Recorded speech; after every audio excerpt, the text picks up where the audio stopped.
আসসালামু আলাইকুম। আজকে আপনাদের হোমমেড মেয়োনিজ তৈরি করে দেখাবো। এটি পেটের সঙ্গে লেগে খেতে পারবেন। আমি প্রথমে এখানে একটি ব্লেন্ডার জার নিয়েছি, একটি সেদ্ধ ডিম নিয়েছি।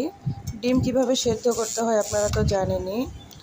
এরপরে আমি এখানে চিনি নিয়েছি 1 চামচ, গুঁড়ো দুধ নিয়েছি 2 চামচ, হাফ চামচেরও কম নিয়েছি লবণ, আর অর্ধেকটা লেবুর রস চিপে দিয়ে দেব।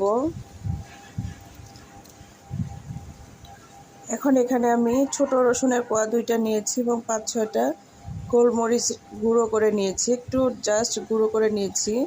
1 চামচ তেল দিলাম, 1 চামচ পানি দিলাম, দিয়ে এখন ব্লেন্ড করে নিলেই রেডি হোমমেড মেয়োনেজ। আপনারা একবার ট্রাই করে দেখবেন।